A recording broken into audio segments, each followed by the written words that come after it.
My in-laws were drunk at the wedding, but they didn't care even though people were whispering about them. They started yelling at me. "It's too late now that you're married, but if you want to be part of this family, you need to show us you have enough money," they said. "Yes, your dad is right, so make sure to give us $1,000 a month as a new bonus," they added. I was shocked by their demands. I couldn't believe they would say such things at my wedding reception. I just stared at them, feeling my face go pale. My dad took the microphone from them. "Enough is enough. Don't you realize you're embarrassing yourselves?" he said. "My name is Linda. I am a 30-year-old office worker. I am currently dating Larry, who is 32 years old. I met him through a friend who was worried about me being single, so she introduced us. After dating for a year, Larry proposed, and now we are about to get married. I lost my mother when I was very young, and my father raised me on his own. He worked very hard to take care of me. I didn't have many worries growing up, but losing my mom, who I loved so much, deeply hurt me. Because of this, I was very careful with my emotions. That's why I hadn't dated anyone seriously since my school days. I even thought it would be okay if I stayed single forever. Then I met Larry. At first, I didn't feel any romantic feelings for him, even though he asked me out many times. Larry really cared about me and was always a gentleman. Slowly, I began to open my heart to him, and we started dating. He kept caring for me, and I felt very happy. He became very special to me, and I started thinking I wanted to be with him forever. Then he proposed, and we decided to get married. Larry understood everything about me and was always kind to me no matter what. "Don't worry. If you're ever feeling unsure about something, I'll be here for you until you feel better. I love you, Linda. You can count on me," he would say. His words moved me. He promised to make me happy for the rest of my life. Just being with him warmed my heart. If he cared that much for me, I thought I should do the same for him. When I told my father that we decided to get married, he was so happy that he cried. "Wow, Linda, you're finally getting married. I'm so happy for you," he said. "Oh, Dad, you're being dramatic," I joked. "Wow, I hadn't heard anything like that from you until now. I was always worried that you might never get married," he replied. "Oh, really? I had no idea you were worried about that," I said. "Well, every father worries about his daughter, you know. Anyway, congratulations," he said. "Thanks, Dad," I replied. I was so happy to be congratulated by my dad, who had raised me by himself.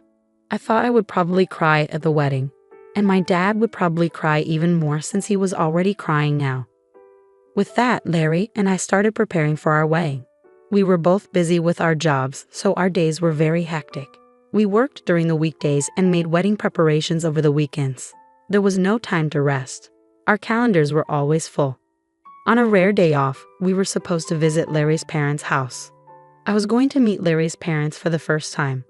Larry had come over to meet my father right after he proposed to me. Originally, I had planned to visit Larry's parents right after that to introduce myself. But they were very busy, and our schedules never matched. Finally, some time passed, and we managed to arrange a visit. As we arrived at his parents' house, I suddenly felt nervous. "Don't worry, my parents are very kind," Larry reassured me. His words made me feel a bit better, and I rang the doorbell. It was his mother who opened the door. "Mom, I'm home," Larry said. "Welcome home, Larry. It's so good of you to come," his mother replied warmly. As she talked with her son, I greeted her as politely as I could. "Nice to meet you. My name is Linda, and I'm Larry's fiancée." "I see, so you're Linda," she said. Her voice was much lower than when she spoke to Larry, and her smile vanished. She looked me up and down as if judging me. Then she led us to the living room, where her cold attitude didn't change. "Linda, I'm curious about what you bring to the table. Larry is our treasure and our only child. If you're going to marry him, you need to be a suitable wife. Are you worthy of him?" she asked, more like an interrogation. I was taken aback by her question. I hadn't expected such a cold attitude from my future mother-in-law and was at a loss for words. "You're going to join our family, you know. Are you ready for that?" she continued. True, marrying Larry meant joining his family. But it's not like Larry's family were the Kennedys or some well-known high society family. It's not like I was marrying into a royal family. Why was I being asked to make such a commitment? Besides, I wasn't even going to live with them. I don't like being pressured with questions like these. As I was trying to figure out how to respond, his mother seemed impatient with my slow reply and scolded me harshly. "When I ask you a question, answer me right away. You're so rude," she snapped. "I'm asking if you're ready for this," she continued, raising her voice. Despite feeling overwhelmed, I managed to say, "I hope that Larry and I will support each other in our marriage." When I said that, his mother was not convinced. "What a naive thing to say. You aren't just going to support each other. You are supposed to support Larry. It's your job as a wife to support your husband. You don't even understand the basics," she criticized. Then Larry's father, who was sitting next to her, intervened. "Honey, calm down." "Sorry about that, Linda. You must have been startled by my wife's words," he said, trying to ease the tension. "It's all right," I replied, trying to remain calm. His mother is very protective of her only son. Maybe she was just nervous and spoke without thinking. Just then, Larry's brother walked in. He spoke in a quiet, calm, and gentle tone. He seemed like a kind man, which gave me a moment of relief, but that relief was short-lived. With a smile on his face, he said the most unexpected thing. "What my wife says is actually justified. What concerns me the most is that you come from a single-parent family." "What do you mean by that?" I asked, confused. "Well, being raised by just one parent doesn't have a good public image. We can't be too happy to have such a person become the wife of our only son, can we?" he explained. "Hold on a minute," I said, unable to let this comment slide. "What is wrong with being raised by a single parent? My father worked very hard to raise me by himself. I am very thankful for my upbringing, and I am proud of my father. Being raised by a single parent doesn't make me any less valuable." But they still argued. "Since you were missing one parent, you couldn't have learned how to be a good wife, do housework, and such." I responded, "I did a lot of housework to help my father. I can also cook pretty well, so please don't say that." Despite my response, Larry's mother ignored what I said and finally stated, "I will allow you to marry Larry, but in exchange, you must promise to devote everything to us because we are Larry's parents. Can you promise me that?" I was shocked. "What? Since you came here to ask for our permission to marry our son, you do know what your duties are, don't you?" Before I could say more, he continued the conversation. I found that my in-laws had completely taken over the conversation, giving me little chance to respond. That night, as I thought more about the marriage, I decided to share my feelings with Larry. "Say, Larry, do your parents always talk to people like that?" "What about it?" Larry seemed unfazed. I was surprised that Larry didn't see anything wrong with what his parents had said to me. "Well, I mean the way your parents spoke to me and what they said," I tried to explain. "Oh really? Well, they were just talking about whether you were ready for this marriage. I get that your parents are worried about their son's marriage, but I feel like what your parents were saying was a bit too much." "Really? Why is that?" "My parents didn't say anything wrong. Besides, they've given us permission to get married, so don't worry about it." That's true, but I felt uneasy that Larry seemed to side with his parents more than with me. That was very troubling. I guess he realized I was feeling unsure because he gave me a hug. "Linda, you don't have to worry so much. My parents are just a bit upset because their only son is getting married," he said. He spoke as if he didn't fully support me. "It's all going to be fine. Don't overthink it. I'm sure they just want what's best for us. They want us to be as good of a couple as they are. That's why they were a bit harsh." "Oh really?" I replied, like he said maybe his parents have high expectations for us. But even if that's the case, I don't think it's right for them to belittle me because I was raised by my father. I don't think people who say such things make a good couple. We are the ones getting married, and we should be the focus, not their approval or disapproval. With that perspective, although I was still a bit upset, I decided not to dwell too much on his parents' opinions. Then the day of the wedding arrived. We had many guests, including our relatives, friends, colleagues, and bosses. I walked down the aisle with my father, who had raised me all my life. Larry and I exchanged our vows and rings. We were met with applause, and for the first time, I truly realized that I was getting married to Larry. I felt a happiness I had never felt before. As we walked into the reception hall, we made our way through the crowd, greeted by videos of us as part of the entertainment. It was a joyful time. I chatted with friends I hadn't seen in a while, and many people congratulated us. Despite my earlier worries about his parents, I was glad I had decided to marry Larry. I was glad we decided to have a memorable day. After the ceremony, we planned to officially register our marriage, and Larry and I would become husband and wife. I cherished every moment and felt so happy. Time flew by, and soon it was time for the final part of the event. The bridegroom and both sets of parents lined up to greet the guests.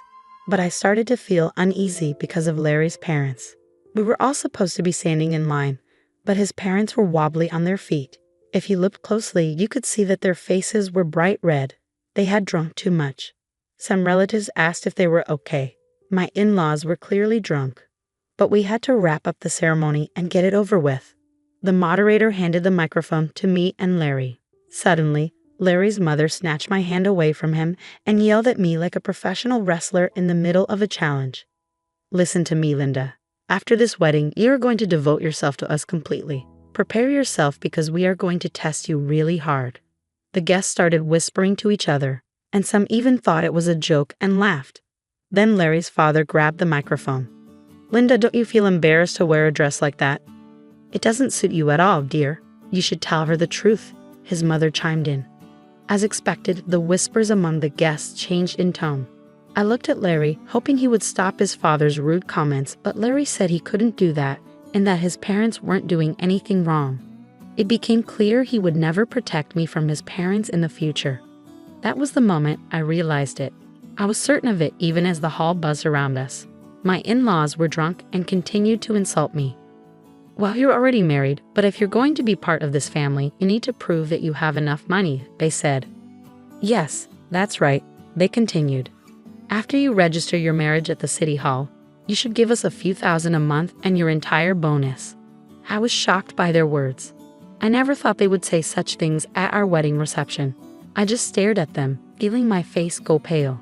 My father took the microphone from them. "Enough of this. Don't you realize you're making fools of yourselves?" he said, though still showing some respect. His parents glared at my father. "Why are you interrupting us while we're talking?" I knew this woman's father was no good. "Single parents are never any good," they said. How dare they insult my father? I thought. My father, keeping his cool, replied, "You people are even worse than I imagined. You even refuse to meet me because I am a single father. I never thought that someone like you would work for President Scott. President Scott is such a respectable person. I assumed his employees would be decent as well." At that, my father-in-law's face turned very serious. How do you know President Scott?" "He's a business partner of my company and, more importantly, an old friend of mine," my father explained. "And speaking of single parents, President Scott was raised by his mother alone. So you just insulted the president of the company you work for." Seeing my in-laws' faces fall at my father's words, I realized they finally understood the mess they had gotten themselves into. "I apologize, sir. Please don't tell the president about this," my in-law pleaded, suddenly falling to his knees. Just moments before, he had acted like he was in charge, but now he looked defeated. I could hear laughter from the guests. Some even pulled out their cell phones to record the scene. "No matter how much you apologize, you can't take back your words," my dad said. He walked over to me and asked if I wanted to go home with him. I said yes and took the microphone from Larry's hand. "Thank you for the great entertainment, but there will be no marriage," I announced to Larry and his parents and to everyone who attended. "I will make sure to return the money you gave us for this occasion." Then I left the reception hall with my dad. I caught a glimpse of Larry and his parents looking dismayed, and soon after, his relatives rushed over with worried expressions on their faces. The place must have been in complete chaos. As I returned their money, I apologized to the guests. They all expressed sympathy for me and praised me and my dad for our actions, saying it was good that we weren't taken advantage of by such terrible people. Later, Larry's coworkers who had attended the reception must have spread the word about what happened at his company. Larry became known for having such unreasonable parents and was criticized for having a weak character. His embarrassment was so great that he resigned voluntarily. Of course, the president of my father-in-law's company found out about the incident. Larry's father was demoted and sent to an insignificant division of the company, transferred to a remote office in the countryside. I heard that Larry's family has been ostracized by all his relatives because of what happened at the wedding. While it's unfortunate, it really was their own doing, and sometimes things like that just can't be avoided. In the meantime, I've been using this opportunity to strengthen my relationship with my dad. We've been spending more quality time together, and it's helped me appreciate all he's done for me even more. One day, he sat me down for a serious talk. "Linda, are you interested in running the business?" he asked, looking at me with a mixture of hope and seriousness. "Do you mean?" I started, a bit unsure where he was heading with this. "Why don't you work towards becoming the president of my company?" he suggested. It was a big step, and he seemed to believe I was ready to take it on. "I'll do my best," I promised him, feeling a mix of excitement and nervousness. I decided then to focus on stepping up my game at work rather than getting entangled in romantic relationships for now. I wanted to prove to myself and to my dad that I could excel and perhaps one day be a great leader like him. Currently, I am deeply involved in learning everything I can at my dad's company. The work is challenging but fulfilling, and I'm determined to make the most of this opportunity. Reflecting on the wedding fiasco, it's clear that Larry's in-laws were quite unreasonable, turning what should have been a beautiful event into a spectacle. Thankfully, since the marriage wasn't officially registered, I was spared from a legally binding mistake. Now, free from any marital ties and with no looming in-law issues, I can focus solely on my career aspirations. It's a relief to know that out of a chaotic situation came a clear path forward for me. I look forward to what the future holds and am excited about the potential of leading the company. I wish myself all the best and hope that anyone watching this story can take something valuable from it. Thank you for staying till the end. Please consider subscribing if you enjoyed this story, and I hope to see you in the next video.